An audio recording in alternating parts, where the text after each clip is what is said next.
So what do you call yourself? Welcome to the LaTangela Show. Hey. Hey, what can I do for you this fine day? This is your destiny. Hot, hot, hot. Right now. Welcome to the LaTangela Show. Kick it. Come on in and enjoy yourself. Right now.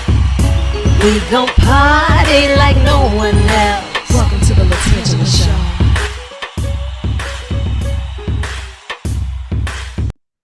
Good morning, good morning, good morning, sunshine. How are you? Oh my God, I love that you just sang to me. That was You know what? You never know who's going to show up with the voices in my head, but we are here and we're excited to have you here with us. How are you? I'm good. I love you just said the voices in my head because that's a lot of my stand-up is just I have all these voices in my head and I also do characters, so I get it. Well, you know what? I sure hope you brought at least half of them with you because I have questions that need answers. I did bring half of them with me. Can your family and friends ever take you seriously? Or do they know that they're at some point going to be the butt of your jokes? That's a great question because we are not the way we are on stage, off stage. Most comics are pretty like socially awkward. We're anxious, we get depressed. I mean, there's a reason, the comedy comes from somewhere, right? There's a great quote, tragedy plus time equals comedy, and it's really true. So yeah, I'm not on a lot when I'm around family and friends. And it's like, and comics have issues with other comics who are like, hey, what's up? Yeah. Like, we're like, oh, get away from us. But here's the thing is like, how did you know that you wanted to take that pain, that time, the tragedy, the trauma, the healing, because this is very therapeutic, and turn it into a career that has led you all across the globe to encourage and enlighten others through that?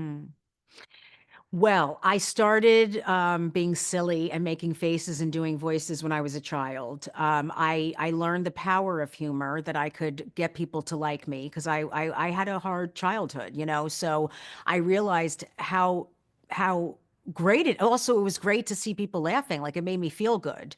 I never thought of being a stand-up comedian. I was never a huge fan of stand-up, and I was at a restaurant in my 20s, and my grandmother called me over to her and she said, you need to be a comedian.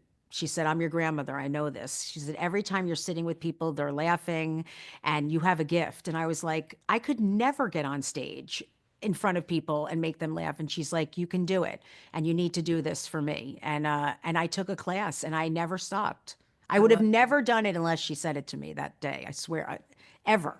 And just knowing that your grandmother saw something in you that you didn't see, but you listened and you nurtured it. And that's a gift, because not everyone can get there and be able to hold it. And now living in this instant gratification where everyone say they do what they do until it's time to get on that stage with one light, that bright light, and people waiting like, I paid my money.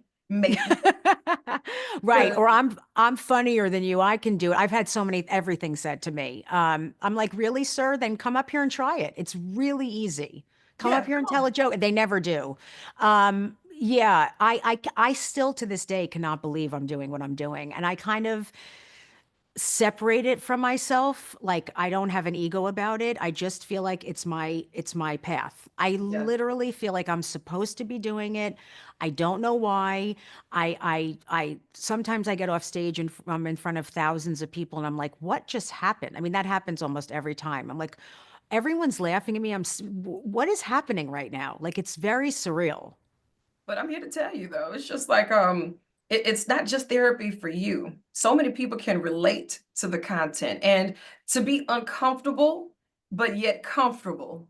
Oh, If that's that makes great. sense. Hitting on some of those topics, how do you find the safe space to be able to create that atmosphere and to take us on a journey with you? Because you're giving us bits and pieces of you every time you hit that stage.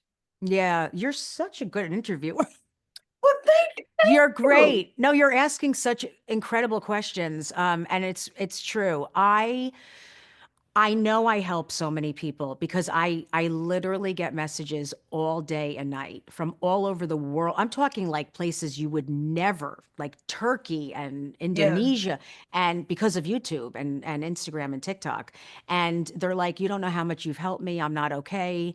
This has happened. This is happening. And I just want to thank you from the bottom of my heart. And it's like, oh my God, this is why I'm doing this. This is why. Yeah. But I only talk about things on stage that I think are funny, right? So I Okay. have to think, so I don't talk about politics because I don't find it funny. Like there's nothing funny How about what's about that? happening. You know what I mean? Like I'm not going to make fun of something that's not funny. And I have to be over a situation emotionally and be able to laugh at it before talk. So I've tried to talk about stuff about my father and things with him, and some things I can talk about, and some things I don't find funny yet, even though they're from my childhood and he's not even here anymore, you know? You also have to be it's really harder to talk about the personal things that have happened to me because I can think they're hilarious and the audience is like, "Oh, I Yeah. feel so Cringe. bad for you. I can't even hear that." Yeah. You know. So that's difficult. Yeah. I'm telling you, because half of the stuff is going to the grave with me. Jessica, I applaud you and your level of transparency. However, now we're good. You know, dear diary, you are on stage and you're spreading this, and Hulu, they got it right. Because Friday, April 25th, the world will be there. Tell me a little bit about the thought process of what was going to make the piece of I'm the man. I love it. I put a lot of work into this thing. I mean, it is not easy to come up with an hour of because I don't like like some comics, a lot of comics are fine with the crowd going. I want them to be like yelling and screaming and hitting each other like my family was my whole life and just just loud laughter. So I work material to that point. Like I get hard on myself about it. Like, and I want people to see a show. So basically, you're up every night on stage just reworking jokes over and over. And sometimes it's like you have to be less physical. Sometimes you have to be more physical. Sometimes you have to add a word. It's really fascinating. Sometimes you have to take a pause. Like if you take that pause, the joke will kill. Like it's Yeah. so interesting.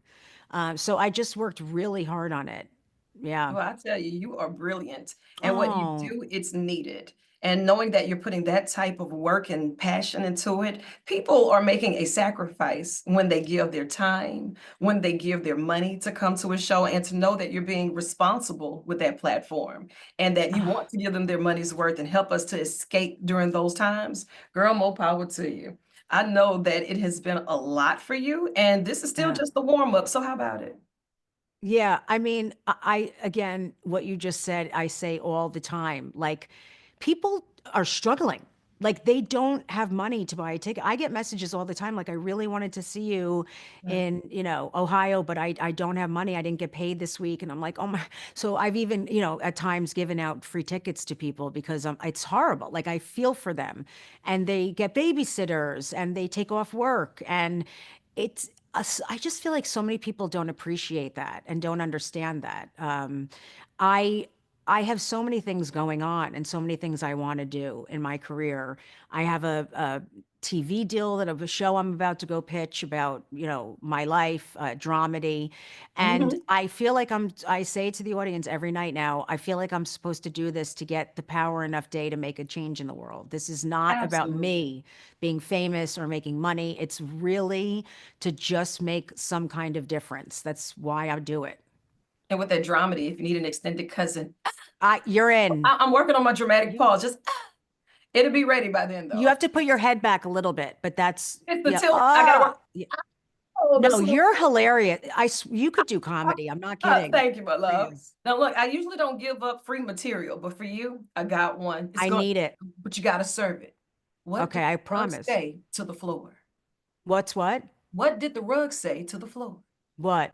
Don't move. I've got you covered.